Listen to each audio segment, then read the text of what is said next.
Alam nyo ba guys na almost 3,000 units sold na tong mouse na to simula nung nilabas? So kung maliit ang kamay mo at 1,800 ang budget, itong mouse na to ay merong budget, high-end specs and features. And of course, galing ito sa ROK Gears, ang paborito nating mga Pinoy na PC gaming gears. And this is the ROK Captain Wireless. Reviewin na natin to right about now.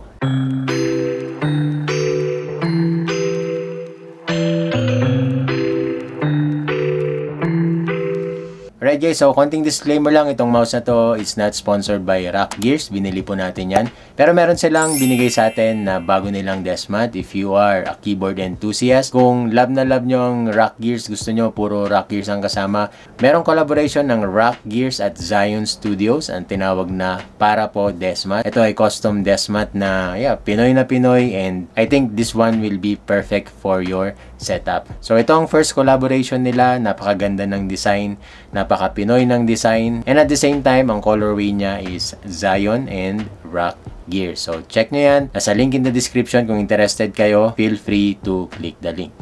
Honestly, this is my first Captain na mouse na testing. Medyo wala akong background sa predecessor nito, pero for my first try dito sa mouse na to, it's very nice. So na-testing ko na to sa iba't ibang klaseng gaming, sa fast, sa medium, and slow. At masasabi ko dito sa halagang 1,800 or sometimes less pa, no? Minsan makuha nyo ng 1,600 or 1,500 yata yan. Depende sa voucher ng platform na pagbibilan nyo. Pero meron akong link na nilagay dyan sa description. I-check nyo na lang doon. Click nyo na lang, then you're good to go. So, this mouse, for me, it's very nimble. Agile siya, malikot siya, no? Maliksi tong mouse na to kasi napakagaan nito. I think this mouse is 51 to 52 grams lang. It's really lightweight. Isa sa nagustuhan ko dito is yung battery niya is nasa 300 milliamps. It's in the middle ground, no, ng 200 and 500. Kasi pag 200, masyadong light.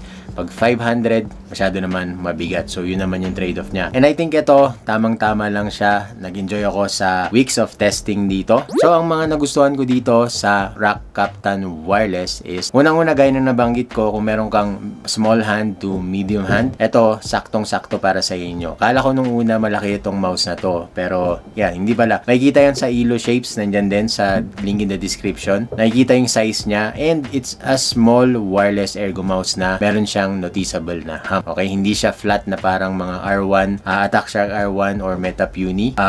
Metapanda 01, hindi siya flat na profile. Ito, medyo may konti siyang hump sa likod. So, very noticeable yan. Meaning, maganda siya for both relax and aggressive claw grip, and pwede rin sa palm grip, lalo na kung small to medium hand ka. It's 19 by 10 cm ang kamay ko, and surprisingly, nakakapag fingertip grip ako dito. At gaya na nabanggit ko, it's very lightweight, napakagaan, hindi ka mapapagod dito sa mouse na to sa long gaming session, lalo na kung streamer ka or kung nag-work ka, pwede mo itong gamitin. And then, it's a 300 milliamps. Sobrang tagal na ng battery nito. Aabot to ng 80 to 100 hours of gaming. And don't worry, may indicators naman to sa gilid kung malulobat ka na or lobat na yung mouse mo. And then, makikita mo rin sa software kung ilang percentage na lang para meron kang heads up, diba? And then, ang skates naman nito is very nice din. Kaya ko sinabing agile or nimble to kasi maganda yung skates niya. Dalawang maliit sa harap and then isang large dito. Hindi naman sobrang large. Tamang-tama lang ang glide niya, swabing-swabe, and then yung stopping power niya, maganda din. Yung software naman nito, it's very good. It's very straightforward. Madali siyang intindihin. Downloadable yan. Nasa ROK.ph lang yan. Worth mentioning, meron siyang ES or esports mode. Meaning, ito rin yung mga high performance na nakikita natin sa mga mas high-end na wireless gaming mouse, ano? So, pag nag-esports mode kayo, mas gaganda yung signal neto, and then yung latency neto mas mababa. Yun nga lang, ang trade-off is mas kakain siya ng power. Kahit na hanggang 1,000 lang ang polling rate neto, at least pwede mo pa rin siyang lagyan ng esports mode. Alright, so maliban sa mga positive or mga good sides neto, meron din siyang mga issues or bad sides. Hindi naman siya deal breaker. Unang-una, very noticeable ang side flexing neto. Lalong-lalo na kung medyo gigil na kayo sa paglalaro nyo. Konti lang naman.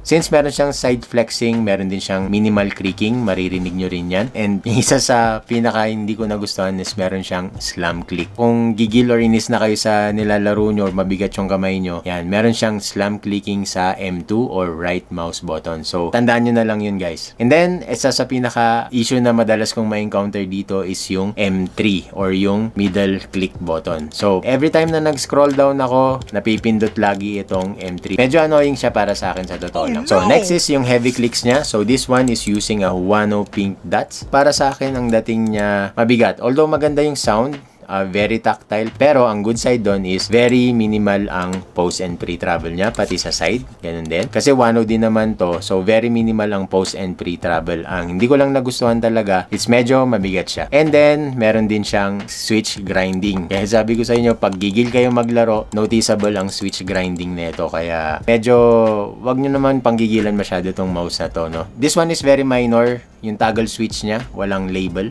So, siyempre, sa may mga edad na naglalaro, hindi mo alam kung ano ito, no? Wala siyang nakalagay na DPI button, and then wala rin naka-indicate dito kung 2.4 or Bluetooth. Since tri-mode kasi ito, kaya ako medyo nalilito pa rin ako dito, which is which, ano? Sana nilagyan pa rin ng labeling dito. Lastly, yung dongle storage niya dito. It's good na merong ganyan. Yun nga lang, madali siyang mahulog. Kaya ingatan nyo na lang siya. Alright, so lahat naman ng mouse merong good side and meron bad. Sabi nga nila, wala naman talagang perfectong mouse, pero merong mouse na para sa'yo. So, pag-usapan naman natin bakit hindi siya para sa akin. So, guys, don't get me wrong ha. Itong mouse na to, I'm not saying na hindi siya maganda, no? According sa hand size ko and preference, hindi siya swak para sa akin. Bakit? Unang-una yung size. So, hand size ko is 19.5 by 10. And ito, medyo may kaliitan siya. So, very noticeable. Para tong Pulsar V2 or V3 na mini. Maliit siya para sa akin. Pero, mas gusto ko yung shape nito kaysa sa mouse na yon. Pero, hindi ko lang talaga siya magamay ng maayos. Pangalawa, hindi ko nagustuhan yung thumb rest niya. No? Medyo malalim siya para sa akin. And hindi talaga ako pabor or fan sa mga narrow sides or sabihin na natin mga aggressive na curvatures dito sa